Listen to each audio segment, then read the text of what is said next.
Agora sim! Vamos falar de advocacia feminista. Cadê vocês? Hello? Cheguei!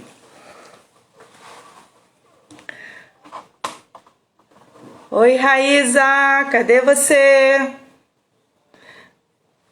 Menina, tô até suando.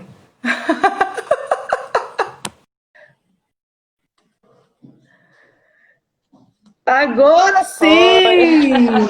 Menina, o celular travou tudo, não sei o que aconteceu, tive que pegar o celular do marido.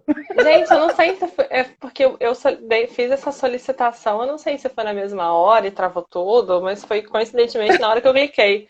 E você falou que tinha travado tudo. Bom, mas agora já E foi, né? aí, pois é, que bom. Agora sim, tô respirando, tô até puxando aqui a manga, porque assim, fiquei desesperada. Falei, mas como assim? Acabamos de fazer um teste. Deu falta Pessoal, de seja ar. bem-vindo. Deu até falta de ar, fui pegar outro celular. E aí fazer login, né, no Instagram, aquele monte de coisa. Queridos, mas agora respirando, vamos dar início então a uma live que eu tenho certeza que vocês vão curtir muito sobre advocacia feminista. Hoje a gente está aqui com uma ex-aluna querida, a Raíza de Barros, que vai conversar com a gente. Oi, Camille, oi, Bruna, todo mundo que está chegando por aí. Demoramos um pouquinho, mas começamos, travou tudo aqui, aquelas coisas de internet. Maxandra, seja bem-vinda. Eu vou passar a primeira palavra para a Raíza se apresentar, falar um pouquinho o que ela tem feito da vida, né, com o que ela tem trabalhado, sua formação, e depois a gente começa. Então tá ótimo. Bom, meu nome é Raíza, acho que uma breve apresentação acabou sendo feita pelo texto. Eu sou formada pela UF, faço pós-graduação em Direito Público na Cândido e bom, atuo na área de família, na área de proteção de gênero. Proteção de gênero, que isso engloba tanto os direitos da mulher quanto de populações vulneráveis, como a população LGBT+, né? Então, a minha atuação e estudos começaram no direito das famílias, né? Na Defensoria Pública, onde eu estagiei, onde eu comecei a me interessar de fato por essas questões que acabam ferindo a integridade da mulher, principalmente na questão de pensão, reconhecimento de paternidade, coisas, direitos básicos, né? E ali, bom, aí logo depois engravidei, então a gestação também foi um ressurgimento de certos caminhos para mim, principalmente no sentido da violência obstétrica que eu comecei a estudar, porque é o principal medo, né, o receio de uma gravidez. Um dos, né, é a violência obstétrica, e aí eu comecei a buscar uma formação nesse sentido. E aí estou terminando um curso de sensibilização e capacitação para atuação contra a violência obstétrica pelo Coletivo Nacional de Advogadas Nascer Direito, que é uma associação que tem uma formação de advogadas e tem outros profissionais também nesse instituto que colaboram, né, para uma atenção e uma formação multidisciplinar. Multi, tem, tem obstetras, enfermeiras, doulas, fazendo uma formação bem plural. E também já fiz vários, diversos, eu acho que eu já fiz. Estou no quarto curso de capacitação em advocacia para mulheres, em advocacia feminista. Então, bom, para mim é a advocacia que faz sentido. Infelizmente, na faculdade a gente não vê sobre isso. Isso é um assunto que, na minha formação, foi bastante tabu, porque tem não sei se existe ainda o coletivo feminista Mix. exatamente, o MIT de Campos. Então, na época que eu estudei, isso não entrava na formação, entrava se você, enquanto estudante, procurasse, se envolvesse, e mesmo assim tinham várias pautas que acabavam indo em contra o sentido da educação, que agora eu analiso que não faz nenhum sentido, mas foi o que aconteceu. Então é isso, aí estou buscando ainda Acho que quando a gente se forma, quer dizer que a gente nunca vai se formar, né? A gente vai sempre buscar outros tipos de formação e mais coisas a estudar. E a faculdade é realmente só um pequeno trampolim para te dar força, porque o negócio realmente não para. Não tem, não dá. É Quando eu fico verdade. cansada de estudar, tem mais coisa para estudar. Não, e Raíza, é uma coisa muito certa, assim, quem escolhe direito não para de estudar nunca, né? Pois É é. simples assim. Tinha que... Quanto mais você estuda, mais você vê que você não sabe absolutamente nada. Nada, E isso, na exatamente. verdade, para quem gosta de estudar, é legal, né?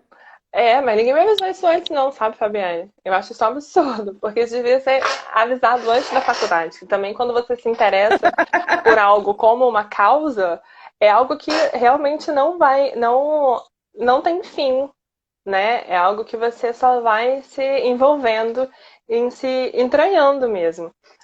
Claro, cada um com a sua vertente, mas quando no direito é muito fácil você ver um tipo de injustiça ou ver um tipo de causa para se aproximar e lutar por, e pronto, você já definiu sua vida toda. É bem. É um É compromisso, né? verdade. É um Mas compromisso. você falou uma coisa muito interessante, que na verdade é uma área que faz sentido para você. Semana passada eu estava falando muito sobre isso, né? Da importância da gente identificar uma área que faz sentido para a gente, né? Então eu acho isso fundamental. Então vamos começar assim do início. Primeiro, gente, olha, Vamos. todo mundo aí dá coração aí, como o pessoal está colocando, para chamar mais gente para escutar a Raíza, porque eu tenho certeza que ela tem muito para nos contribuir na noite de hoje. Então, vamos começar do início, assim. O que que envolve a advocacia feminista? É. Uma coisa só interessante que você falou, Fabiana, foi essa escolha, né? Do sentido. Eu acho que eu passei muito tempo na faculdade sem saber esse sentido, entende? Porque eu não conhecia. Eu não conhecia a possibilidade de atendimento às mulheres, eu não percebia e não conhecia isso como um braço de luta dos direitos humanos. Eu não percebia Sim. isso. E eu não achava que era possível. E quando eu fui realmente me colocando em alguns lugares por conta da violência obstétrica, aí eu já tinha me formado, já tinha OAB, já fui buscar essa pauta junto à OAB, junto à secretaria aqui em Macaé, junto ao CEAM. Aí eu comecei a correr atrás de algumas coisas que eu vi que, gente, peraí, é isso que faz sentido para mim. Então, essa descoberta que eu achava que ia ter na faculdade, que eu não tive, foi uma frustração, ela aconteceu. Então, assim, sobre a advocacia feminista, né? A advocacia feminista, ela não é uma coisa nova, apesar de, atualmente, a gente está tendo uma outra fase do feminismo, usando bastante os meios sociais, as redes sociais. A gente vê em diversas áreas do conhecimento a afirmação do feminismo como um referencial teórico mesmo para aquela prática profissional. No direito não é diferente. E não é algo, não é de forma nenhuma novo. A gente tem a primeira mulher advogada, inclusive macaense, a Mirdi Campos, que deu o nome ao coletivo da UF. Ela já exerceu uma advocacia feminista por se colocar no lugar que não era um lugar inacessível para as mulheres, né? Então, ainda que ela possa não ter defendido e feito de luta algo, algo realmente da A pauta bandeira, né? feminina, exatamente. Só que a afirmação dela, ela, quando assumiu os lugares e as posições que ela assumiu durante a vida dela, ela já estava ali abrindo caminhos que não é possível mais fechar, né? Então, ali eu acho que surge, a gente tem um movimento muito grande das feministas na década de 70, na década de 80, mais também a parte das advogadas para a criação da Comissão da Mulher Advogada, da OAB Mulher, em nível federal. Eu acho que ali também começa um tipo de advocacia feminista, porque leva as pautas estritas do universo feminino para o mundo jurídico. Não somente enquanto advogadas, mas colocando ali naquela instituição da ordem que precisa ser pautado alguns assuntos do universo feminino com um tipo de especialidade, né? Então, isso pode ser considerado uma origem. É muito difícil a gente falar sobre a origem da advocacia feminista separado de movimentos feministas, né? Porque, assim, Quem possibilitou a advocacia feminista foram os movimentos sociais. Tem as promotoras legais também, eu não sei se você já viu o trabalho delas sobre, que é um conjunto de formação de lideranças comunitárias engajadas nos direitos humanos e na promoção da cidadania. E não só advogadas, mas qualquer mulher. Qualquer mulher. E isso é um tipo de advocacia feminista também que não precisa do direito, né? Você advoga por uma causa. Então, atualmente a gente consegue encontrar escritórios, né? Escritórios que falam sobre a advocacia feminista, sobre atendimento exclusivo às mulheres. E o primeiro foi em 2017, que foi registrado em São Paulo, da Ana Paula e da Marina Ruse, que inclusive foram minhas professoras numa das especializações. E elas afirmam e realmente foram as primeiras que abriram um escritório com isso. E no Rio Grande do Sul, a gente teve, no último ano, a afirmação de advocacia para mulheres como um nicho, como um ramo do direito. Isso é bastante interessante também, é uma conquista, né, atual. Mas é isso, de histórico, eu acho que a gente vai ter que remeter bem lá as lutas primórdias, né? Porque foi tudo uma construção desde a primeira mulher se colocar contra o patriarcado. Ali começou a advocacia feminista, né? Sim, mas aí envolve tudo relacionado ao direito de família, que envolve a mulher, todas as questões de causas obstétricas, violência doméstica, estou esquecendo mais o quê? Na verdade, Qualquer causa. não é a gente acaba não enumerando, são essa causa, aquela causa. Mas a advocacia feminista, ela é um instrumento com referencial teórico feminista para Ok. problemas do cotidiano, ou, claro, né, a violência de gênero, que é algo bastante específico, mas ela se propõe a um comprometimento com o feminismo e os direitos humanos em defesa da mulher, entende? Show. E isso a gente encontra tanto das partes obviamente, né, das violências de gênero, que aí tem inúmeras a depender do fato, né? Se existe uma causa ou algum fato que feriu a dignidade daquela mulher, por ela ser mulher, porque está inserida num sistema, numa estrutura, numa sociedade onde ela não consegue a segurança plena e segurança e livre da violência em todos os âmbitos, inclusive estatal, ela está sendo vítima de violência de gênero. E é muito ruim quando a Sim, gente constata que a nossa primeira violência é enquanto menina, né? Enquanto menina. é. Então a gente está exposta a esse tipo de desigualdade desde muito cedo. Então a advocacia feminista ela vem para tentar não, porque eu acho que consegue bastante, mas dar a especificidade do gênero no direito que foi construído por e para homens. A E gente não.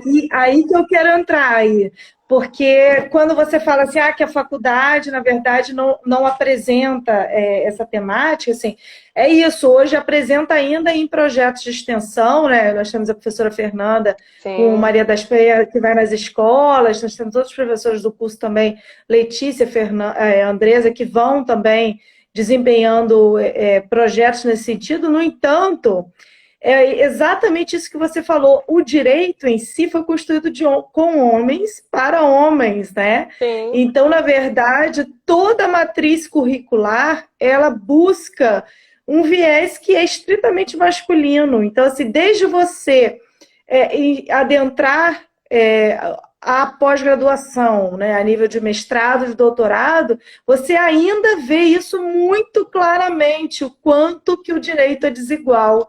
Né? Então, assim, é exatamente. importante a gente frisar isso, né? Uhum. Que a gente fica falando assim, não, porque não, muita coisa já mudou, né? Ok, talvez alguma coisa tenha mudado, mas não tanto quanto a gente gostaria, né? Exatamente. E a gente vê que o direito, a faculdade, o curso de direito, junta duas estruturas muito complicadas, que é o judiciário com a educação.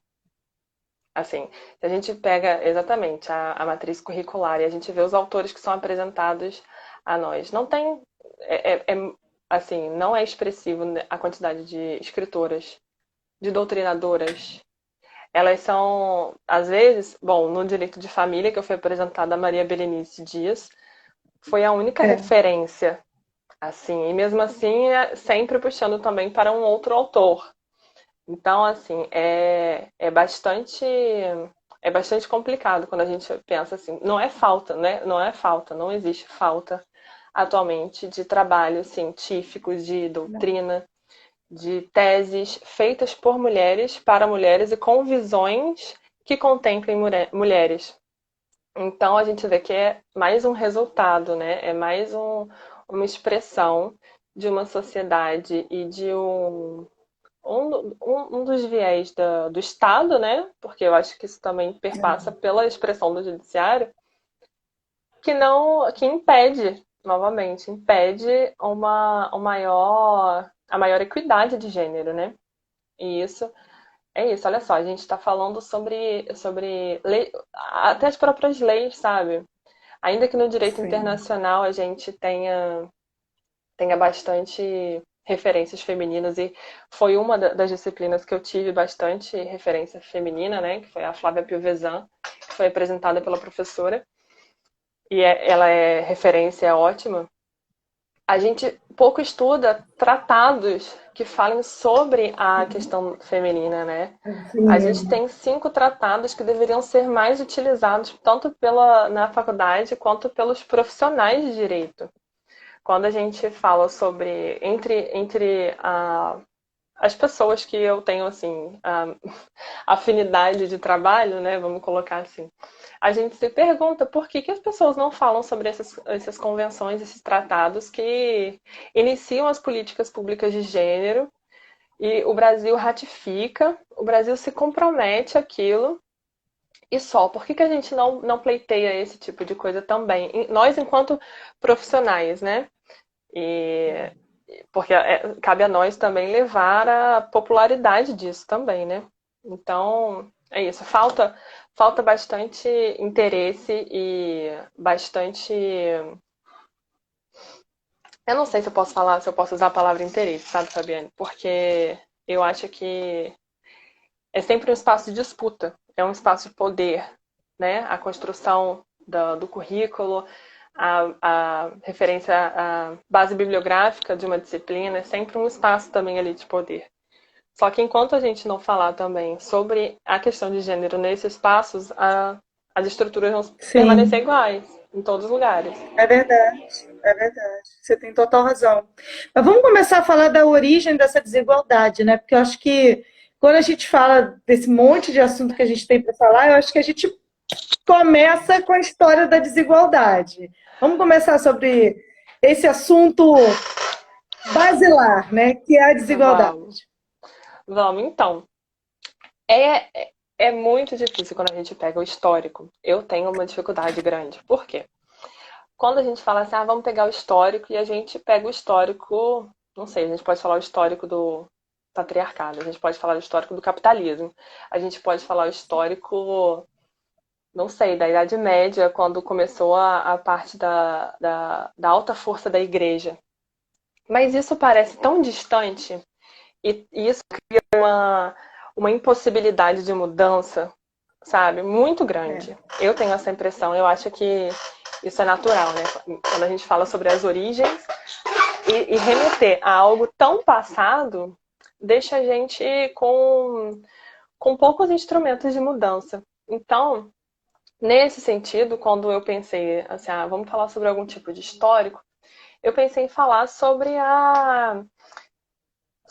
o Brasil, né? Visão Brasil. Porque as questões de Sim. gênero, elas perpassam também a visão global, né? Nós somos um país colonizado, nós somos um país colonizado com forte influência da igreja, com forte influência de ser uma colônia de exploração depois para virar uma nova Portugal, né? Então, assim, eu vou preferir começar a parte legislativa, que vai ser como uma expressão mesmo do povo. A gente tem as ordenações filipinas, que foi o código vigente até 1916, que passou 3 séculos sendo válido, onde autorizava o homem a matar a mulher. Porque pela simples desconfiança de adultério. Olha, isso pra mim causa tanta.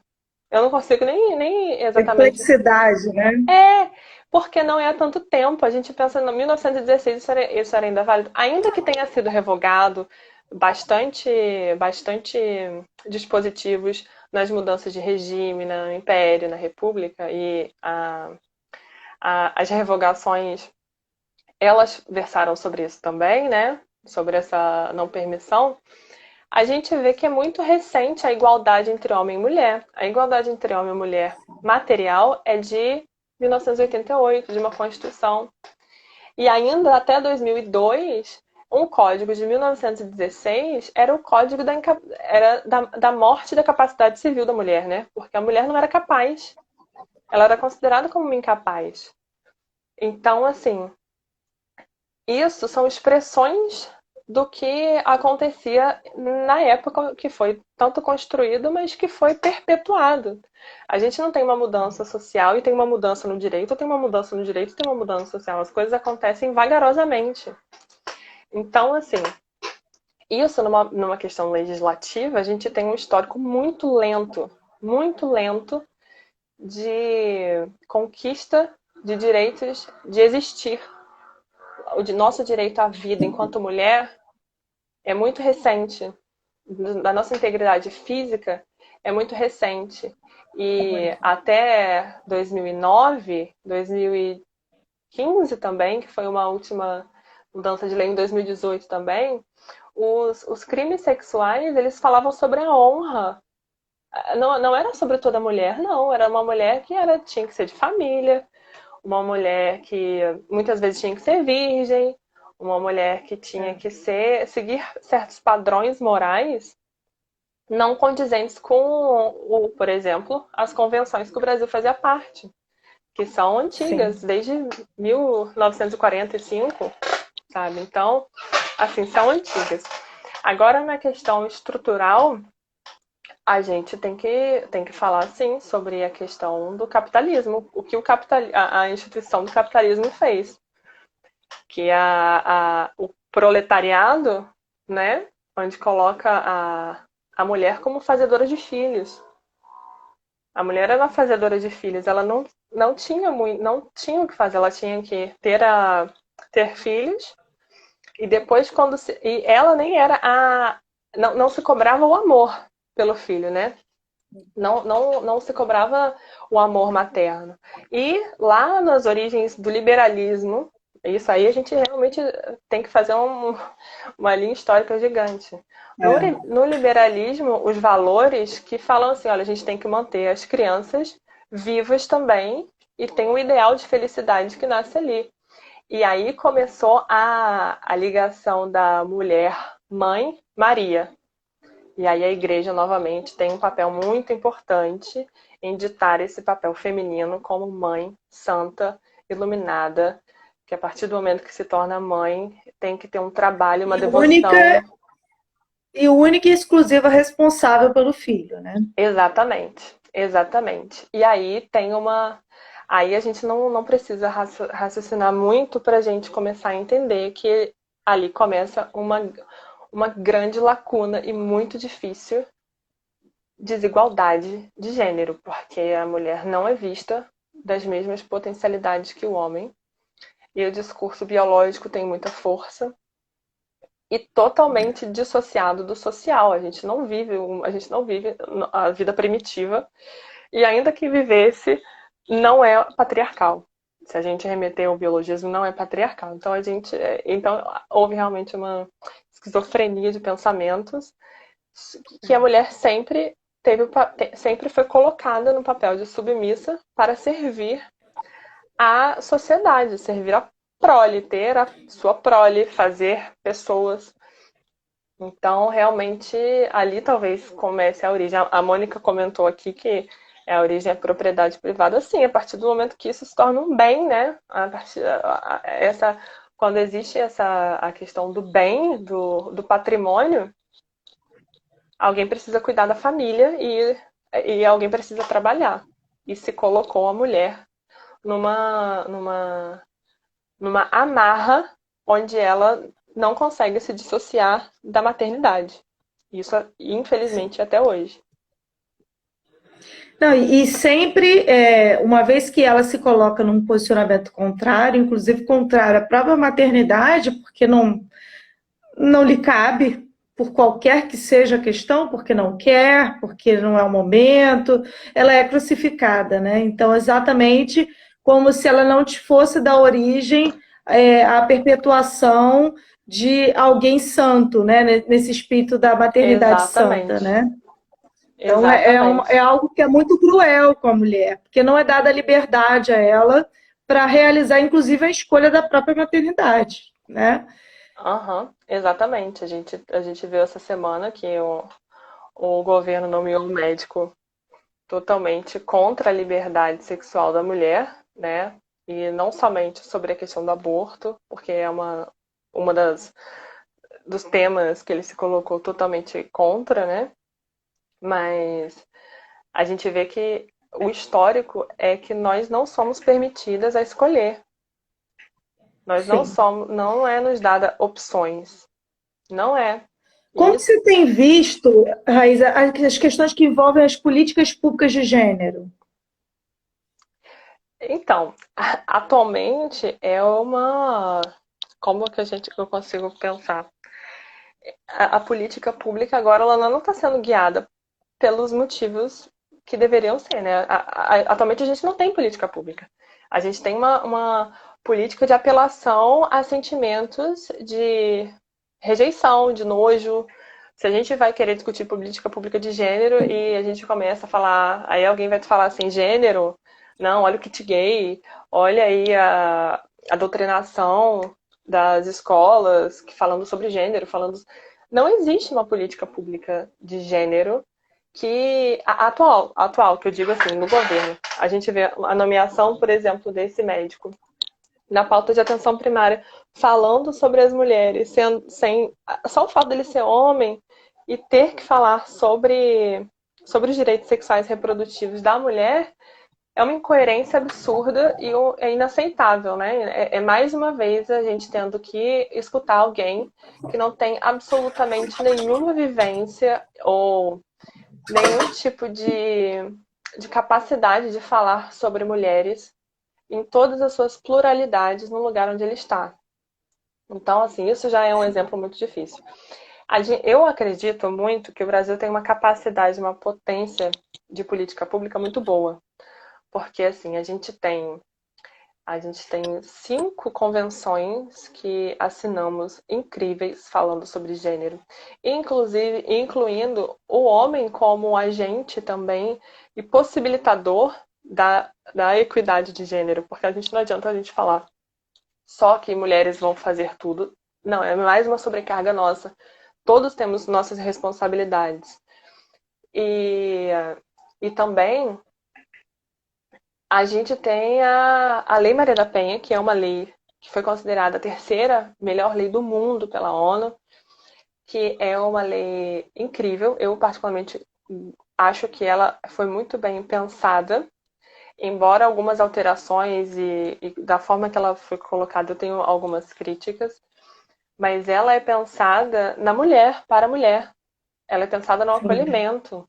Ela é pensada desde o acolhimento, do primeiro contato, em ter a patrulha, em ter uma delegacia de atendimento à mulher, que é até anterior à lei, na década de 80. Então, a gente tem uma união de mecanismos que realmente criando uma rede de proteção e atendimento à mulher que merece foco, merece prioridade, merece efetivação, merece discussão e merece a integridade, integratividade mesmo que ela pressupõe. A gente tem a criação da vara especializada em atendimento à violência doméstica e familiar. Sim. A gente tem a garantia que ela não vai ser revitimizada, tendo que ficar falando em trocentos lugares sobre algum tipo de violência que a mulher sofreu. E isso é uma das, né? Mas a gente tem outros tipos de políticas públicas que fazem, que são bastante necessárias, que é a afirmação das mulheres em espaços onde elas são minoria. Nós somos maioria na sociedade e a gente ainda tem que ainda há discussão sobre, por exemplo, no ambiente do legislativo, a questão daquela lei que fala sobre 30% ser de ser de candidatas femininas e 70% masculina, e ser isso o mínimo e máximo de cada gênero. Isso ainda ser discutido. Porque é muito complicado a gente falar sobre esses tipos de espaços que as mulheres não estão, porque quando a gente fala sobre a mulher ocupar espaços de poder, há um tipo de entendimento de disputa, entendimento de quero estar no seu lugar, quero estar ali. Sim, sim.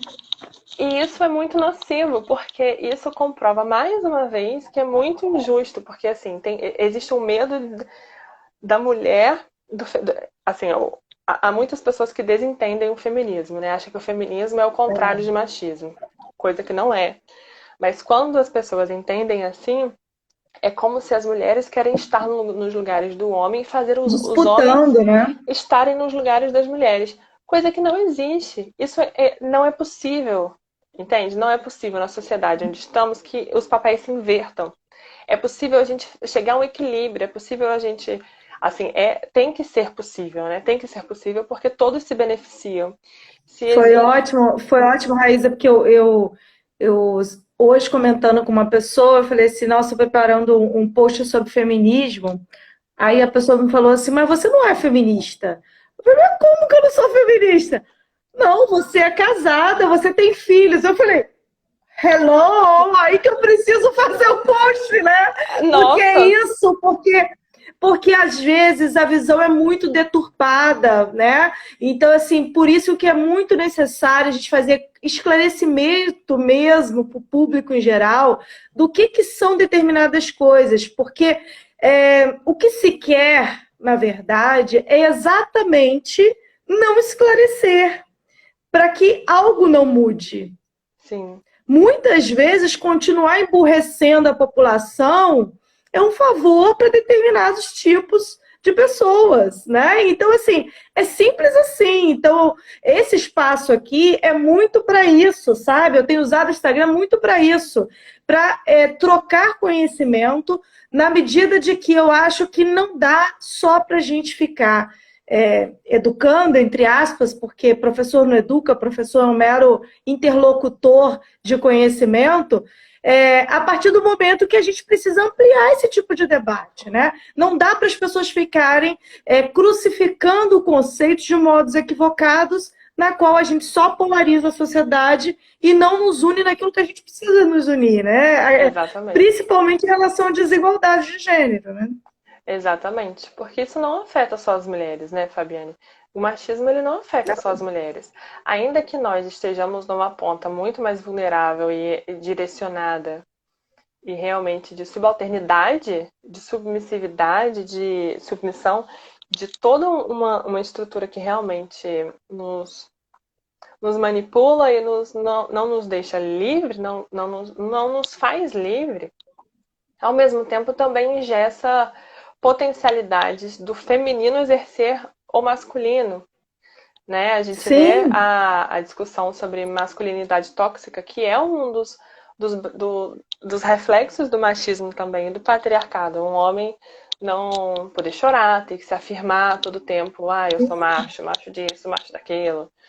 E a paternidade também. Então, assim, é todas as potências dos seres humanos que têm seus lados, suas habilidades femininas e masculinas, assim eu penso, eles são beneficiados pelo feminismo a partir do momento que você pode ser quem você quiser, desde que você seja com certeza. respeitado e desde que se no tocante do feminino, você também seja respeitado e isso não seja visto como algo ruim, como algo depreciativo, sabe? É Sim. isso que é o interessante do feminismo, quando a gente fala sobre gênero e a gente pode abrir esse leque de gênero para todos os possíveis.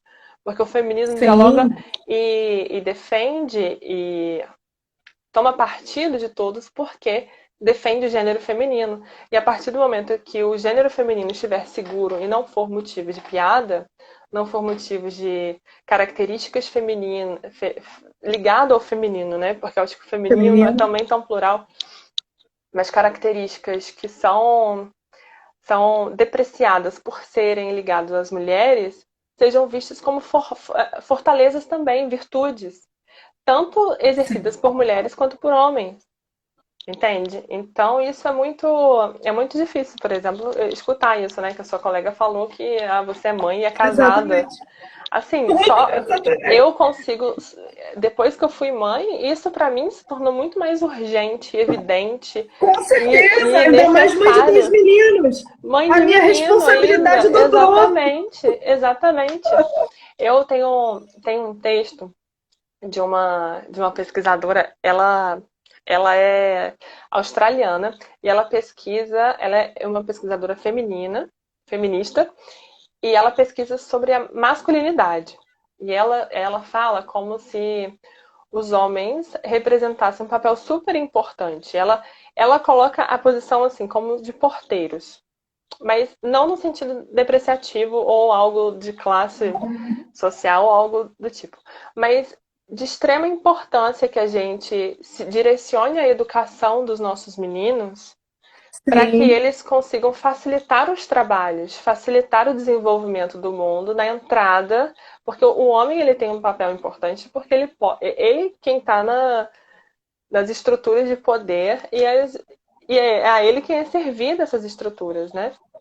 Então ele tem um papel fundamental de possibilitar isso também, de possibilitar e tanto possibilitar a passagem quanto possibilitar, não, simplesmente não intervir, se silenciar também, porque o sim, silêncio também deixa que ressoe outros sons e propaguem ou em outras pessoas. Não ser com um certeza. impeditivo, isso é muito importante também. Então, Sim. Deixa eu é, dar uma passada aqui, né? Tem um monte de gente comentando um monte de coisa. Mônica, beijo, Coelho, também que saudade. Camille falou sobre o direito, né? O direito é algo construído para servir à dominação, seja de classe, seja de gênero, seja de raça. E nós, aplicadores do direito, temos parte na mudança do próprio direito. Concordo muito, Camille. Acho que é nossa responsabilidade, né? A Nayase falou muito interessante essa perspectiva histórica sobre o feminismo no Brasil. Também acho muito importante a gente fazer essa retrospectiva. A Bruna lembra do reconhecimento do feminicídio, que também como um avanço, né? Queria que você comentasse um pouquinho sobre a questão do feminicídio. sim, então, o feminicídio que também tudo que versa sobre gênero, eu sinto que acaba gerando diversas interpretações que principalmente servem à ala conservadora, que é, nossa, feminicídio, é porque assim, matar uma mulher é o diferente, tem que criar um outro crime. Não criou um outro crime, né? Não é um Não, outro crime, é só uma qualificadora de que se a mulher for vítima por ela ser mulher, ainda que não tenha uma relação próxima ou algo ou uma relação familiar com aquele tanto o próprio assassino quanto aquela ameaça, né? A tentativa também de feminicídio. Mas é um sim, reconhecimento de que não pode ser mais aceitável que uma mulher morra por ser mulher, porque é sim, assim, o que é bastante, infelizmente é bastante comum, né? Em algum tipo de briga ou algum tipo de desentendimento que um homem sinta raiva de uma mulher, ele vai matar outra, sabe? sim, Ou tá em questão de relacionamento próximo e ele usa da diferença estrutural, da diferença social, porque ele sabe que eu é acho, isso, é essa eu acho, autorização Raíza. para isso acontecer, sabe? É essa autorização Mas eu social para acho isso que esse acontecer. espaço de fala de quem minimiza essa qualificadora é muito no sentido de que nunca vivenciou na pele o que é ser uma mulher nessa sociedade. Porque, assim, nós sabemos o que é sair na rua e ter que tomar cuidado com determinados tipos de comportamento. Né? Nós sabemos que muitas vezes nós não podemos ir em determinados locais sozinhas, porque nós não vamos nos sentir seguras. Né? E isso, desde muito pequenas, nós aprendemos isso na marra.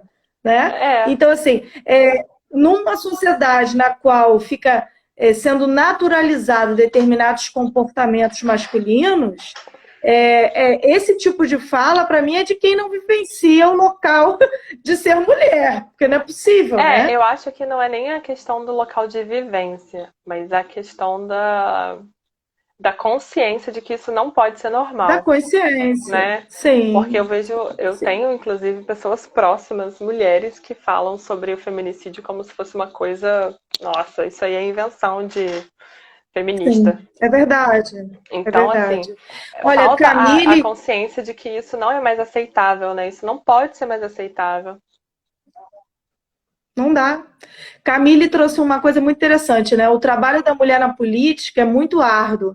Mesmo quando eleitas, há toda uma barreira a ser superada para conseguir implementar a política pública de gênero, por exemplo.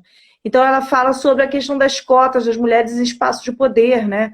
Há toda uma cultura que precisa ser transformada. Os partidos, mesmo de esquerda, não incentivam as candidaturas femininas, né? Não dão visibilidade a essas mulheres. E é isso mesmo, né? A gente sente isso, né? Sim, e assim, é interessante a Camille ter trazido isso, claro, né?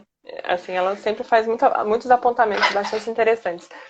Inclusive que é isso, não importa se é direita ou esquerda, não importa se é socialista, não importa se é comunista, não importa o seu viés ideológico, você está inserido numa cultura e numa estrutura que é machista, que não valoriza as políticas de gênero. Isso é estrutural.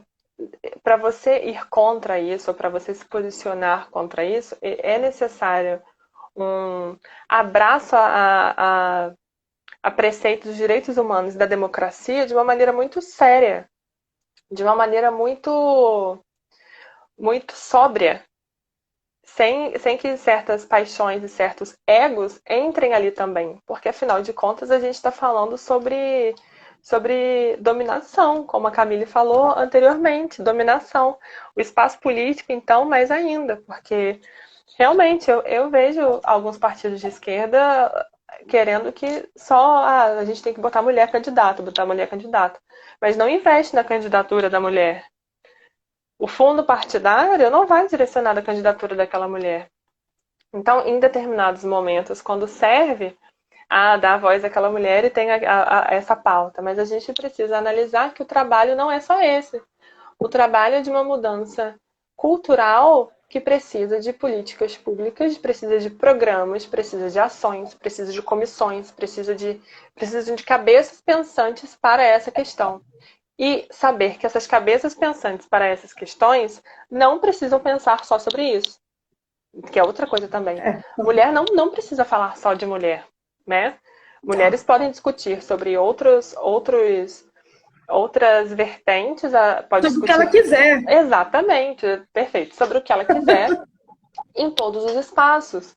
Porque é essa liberdade também que nos falta, porque as pessoas impõem que uma feminista só vai falar de feminismo também. Sabe? Eu não posso falar sobre o direito do consumidor, porque afinal de contas eu sou uma advogada. Você não vai falar só sobre mulher? Já ouvi isso. Então, assim, falta. Em todos os espaços a gente vê que falta liberdade. Isso que é muito duro. Cruel. Exatamente. E deve ser. Eu tô numa perspectiva de não achar que isso pode me imobilizar, mas sim me dar forças para que as pessoas e outras gerações que vão vir, inclusive a do meu filho, sinta isso de uma outra forma. Porque é um trabalho, assim como foi feito um trabalho até aqui, esse trabalho não vai parar. Ainda que as constatações sejam ruins, né? Sejam difíceis. É verdade, é verdade. Cara, a gente tem tanta coisa para falar. Vamos falar um pouquinho de violência obstétrica, né? Porque eu acho que é importantíssimo, é um tema que é pouco falado também. E Uhum. eu acho que é importante a gente falar um pouquinho sobre esse universo. O que que você tem estudado? Qual é o universo que você tem mais se deparado aí para enfrentar sobre violência obstétrica? Então, assim, a gente. Eu sempre prefiro começar a explicar alguma coisa. Eu tinha feito um painel na OAB sobre violência obstétrica no ano passado. Foi bastante interessante porque uniu pessoas muito diferentes ali, inclusive médicos, enfermeiras, doulas, falando sobre isso com advogados é muito interessante. Mas a violência obstétrica, ela não acontece só em parto normal, sabe? É uma coisa que as Não, pessoas às vezes falam, violência obstétrica, porque você quer estar falando de parto humanizado, ditadura do parto normal. Nada a ver. não. Absolutamente nada a ver. Porque a gente está vivendo, né, uma disputa de discurso bem dicotômico das coisas. Então, assim, a violência obstétrica, ela é uma expressão de violência de gênero porque ela é diretamente contra a mulher. Ela é vivida em ambientes, instituições hospitalares de saúde, sejam privados ou não, seja em consultórios, na gestação, na hora do parto, na hora de uma cesariana, durante o puerpério, logo após o nascimento. E ela vai, assim, desde ameaça. Eu vou falar um exemplo que eu vivi, né? Eu, uma médica, quando eu falei que queria esperar entrar em trabalho de parto, ela disse que eu ia estar assinando o atestado de óbito do meu filho, porque eu não ia marcar cesariana. Eu tava com 3 meses de gestação, Fabiana, imagina, né? Eu saí de lá, eu não consegui comer o dia inteiro, eu fiquei assustadíssima. E isso é um tipo de violência que, assim, num lugar onde eu estava, um estudante de direito, a gente acha que essas pessoas não sofrem, né? Violências desse tipo. É, Pois é, não. Se eu sofri uma coisa tão brutal assim, e no meu lugar de privilégio, aí não é imagina difícil, quem não tem. não é difícil você conseguir validar as pesquisas que mostram que uma mulher negra sofre 4 vezes mais violências obstétricas. Tem a recusa de anestesia em mulheres negras. Então, isso. Recusa do homem, do pai participar Então, da cirurgia. exatamente. Eu indico também uma leitura interessante, que é o documento do Senado, Parirás com Dor, que é um dossiê feito pelo Senado e também com a Rede Parto do Princípio, que fala que 1 em cada 4 mulheres no Brasil já sofreram violência obstétrica. Isso na data de 2012. E eu acredito que isso também pode ser um subnotificado, porque a lei do acompanhante, que é desde 2005, ela ainda que na pandemia ela tenha sido relativizada e restrita ilegalmente mais vezes É. ainda, vamos colocar fora da pandemia, porque eu acho que a pandemia dá outro tipo de live também, que é interessante falar sobre a questão da restrição Com do acompanhante. certeza. Mas fora a pandemia, já se passaram muitos anos e essa lei, por exemplo, aqui em Macaé, ela é desrespeitada. No Hospital Público de Macaé, desde Então, 2005. meu primeiro filho foi interessantíssimo, assim, porque, e é isso, né? Eu nunca tinha tido nenhum tipo de leitura a respeito de violência obstétrica. Uhum. Meu primeiro filho nasceu em 2009, né? Então tá com 11 anos. E o médico chegou para mim e falou assim, eu falei, olha, eu quero que meu marido participe do parto. Aí ele falou assim, tudo bem, assim, mas você sabe que normalmente o homem dá muito trabalho, né? Falei, é mesmo? Mas por quê? Porque normalmente o homem desmaia e assim, então, se você for perguntar, eu não gostaria que ele participasse. Naquele momento, eu fiquei assim, gente, não é possível. Será que é isso mesmo? Falei, é isso mesmo. E aí eu deixei para o meu marido escolher. E ele escolheu não participar Uhum. desse primeiro parto. E ele fala que foi um dos maiores arrependimentos da vida dele. Ele participou do segundo. E ele fala que foi muito pelo incentivo dessa fala do médico, né? de que não Uhum. seria algo agradável para ele assistir, para ele estar ali, né? E pelo Sim. contrário, do segundo foi um parto muito mais traumático, um parto na qual a criança teve que passar por todo um processo de oxigenação, foi direto para UTI, etc e tal. Então, assim, um parto muito mais traumático do que o primeiro, que nasceu grande, tudo certinho, etc, né? Então, para você ver como que a postura médica também acaba influenciando na tomada de decisão do casal, né? Sim, infelizmente é o que guia os principais casos de violência obstétrica estão relacionados à postura médica. Não é uma posição contra a classe ou algo do tipo, mas é a realidade. É feito tanto por enfermeiros quanto por médicos, obviamente, na estrutura e na instituição hospitalar, que também é bastante complicado o diálogo, né? Se colocam numa posição de muito pouco diálogo, porque não considera ninguém mais capaz de conversar sobre situações clínicas, mas a gente está falando de um parto, sabe? E a lei do acompanhante, que é uma lei de 2005, ela foi considerada como assistência básica do parto. Sim. É básico a mulher estar muitas vezes, assim, isso coibiu com que a mulher, por exemplo, fosse rotineiramente amarrada. Olha como é uma coisa absurda. É simples você pensar que nenhuma mulher deve ser amarrada enquanto pare, enquanto tem uma cesariana. Não deve ser amarrada nenhum ser humano. Ou a manobra de Christeler, que é alguém subir em cima da barriga e empurrar, que em muitos hospitais ainda fazem esse tipo de prática. Então, a lei do Tem aquela acompanhante outra que. manobra também de rodar o bebê no útero, né? Para forçar muitas vezes o nascimento.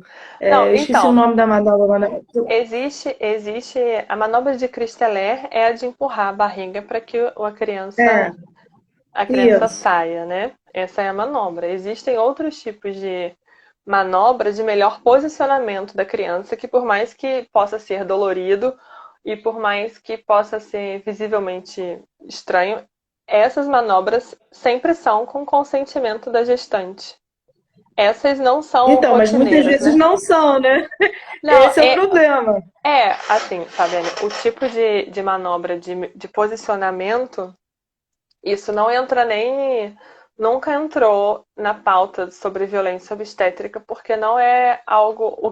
Não é muito difícil. O que é um tipo de violência obstétrica, por exemplo, a mulher está em uma situação de extrema insegurança, fala: Olha, eu quero Aham. uma cesariana, e tem um médico que fala: Não, você vai ter parto normal, agora aguenta. Isso é um tipo Isso. de ofensa à autonomia da mulher Com que o certeza. Código de Ética Médica coíbe e prevê punição ética daquele médico, e isso ainda acontece. A gente tem alguns planos e diretrizes básicas de atenção ao parto normal e atenção à mulher que fala sobre a questão do tempo de gestação, que coloca as 39 semanas como o tempo, a partir das 39, que pode marcar uma cesariana, para tentar diminuir a quantidade de bebês prematuros, porque com 37 semanas, muitas crianças já estão marcadas para nascer. E 37 semanas aumenta a chance da internação de UTI neonatal, aumenta a chance da hemorragia da mulher e, consequentemente, Sim. a morte materna e a neonatal, as complicações. Só que isso foi levado a um extremo onde houve um desleixo, um descaso com atenção àquela gestante. Né? Porque a gente vê, quando os casos chegam à mídia, que é aquela mulher que queria a cesariana com 38 semanas, mas não fez porque o médico não podia, e aí depois o bebê chega a óbito, e a culpa É. desse tipo de política. Não. A assistência gestante, ela começa desde o pré-natal. E quando a Sim. gestante chega ao hospital, olha, a gente tem partos hospitalares por isso, porque o hospital tem plena condição de avaliar a saúde e condição do bebê e da mulher. para encaminhar ela, tanto a cesariana, quanto dar condições de tranquilidade e de apoio para que ela desenvolva um trabalho de parto sadio. Então, assim, nunca Sim. é uma ação, né? Nunca é uma ação. A violência obstétrica, ela nunca é É, uma ação.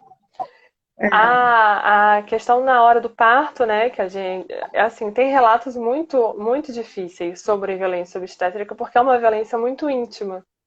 É uma violência que pode ser considerada, inclusive, de ofensa aos direitos sexuais e reprodutivos, podendo se encaixar como uma violência sexual, porque o parto está muito ligado à fisiologia, a um momento onde a mulher merece total apoio e preservação Sim. da sua condição natural, da sua condição enquanto mulher, inclusive seu bebê. Então, assim, é muito difícil. Tem vários exemplos, tem inúmeros exemplos. A gente pode falar sobre violência obstétrica ser tudo que ofende algum tipo de dignidade e coloca a mulher numa situação onde ela não detenha poder de escolha. Isso já é Uhum. uma violência obstétrica, Uhum. né? A gente fala sobre ligado também à violência neonatal, onde trata o bebê como se ele fosse uma coisa rotineira. Pega o bebê, leva pro banho, esfrega e volta. Olha isso, sabe? Bater numa criança que acaba de nascer. Ou a gente tem alguns exames muito invasivos, que é a sonda no ânus. Mas olha, Raíssa, assim como nós estávamos falando da origem do curso de direito, desses fundamentos, né, que são feitos por homem, para os homens, tenho certeza que isso também está muito ligado aos currículos da medicina, né, e da Certamente, enfermagem em geral, entendeu? Então, assim, certamente. eu acho que é uma gama de necessidade de debate, inclusive curricular, né? Uhum, exatamente. Tudo passa pela educação, claro, né? E também não falta. O que é ruim é isso, né? Porque tanto no direito e muito mais na medicina, que é uma necessidade de atualizar, porque diretamente sobre o tocante, o que tange a vida e a integridade de pessoas diretamente, existe o dever de atualização e evidência científica também no Código de Ética Médica. E É não verdade. precisa ser médico para você acessar isso. Isso não é uma coisa difícil, é uma escolha pessoal de cada médico, entende? Ir nas recomendações da OMS, ir nas recomendações do Ministério da Saúde, você vê que não é preciso dinheiro para você ter respeito. Isso devia ser pressuposto básico do atendimento médico à gestante, à mulher gestante que tá numa situação onde, mais do que nunca, ela é a porta de entrada de um novo ser humano nesse mundo, responsável por fazer um novo mundo, ela merece um tratamento especial e adequado, né? Então, É verdade. Raiz, a gente tem muito assunto para falar, mas a live está estourando. E eu quero muito, espero que eu consiga deixar gravado, porque eu estou em outro celular, enfim. Eu espero que ela fique. Eu quero já marcar outra live, gente. Tipo, olha, porque vamos lá, vamos pensar, olha. Alienação parental nesse momento de pandemia, sim, violência, né, nesse momento sim, de pandemia, esse aumento absurdo no número de violência doméstica. Nós temos, por exemplo, debates específicos envolvendo a questão da gestante, a questão, inclusive, do aleitamento materno. E tem muito papo ainda que sim, a gente tem que conversar e, mais do que isso, né, esclarecer. Porque o que a gente está fazendo aqui é ampliando o debate para que mais mulheres, mais homens, inclusive, saibam e entendam que juntos a gente pode mudar uma realidade, né? Queria te passar a palavra para você fazer um fechamento, para que a gente não perca a live. Eu estou aqui de olho no tempo, no timer, mas para que você consiga aí ter o seu encerramento. não, eu acho que essa conversa nesse bate-papo foi ótimo com você. Agradeço muito o convite. Aceito também continuar falando, se a gente pudesse, tiver uma bebida aqui, a Com gente vira a noite certeza. também falando. É, mas é isso, eu acho que a advocacia feminista, assim como a gente estava falando no começo, ela não é feita só por mulheres advogadas. Ela é feita pelo movimento, ela é feita por cada pessoa que não acha que seja justo uma mulher sofrer por ser mulher. Então, assim, existem formas 20 de você... segundos, Raíza. Então é isso. Eu acho que a gente já falou bastante. Fala aí, você dá um tchau. Desesperei. Então tá, agradeço, Fabiana. Gente, já Uma está boa noite. marcado. Um beijo a todos. Obrigada pela participação. 5 segundos. A gente com certeza fará outras. Um beijo. Tá ótimo, outro.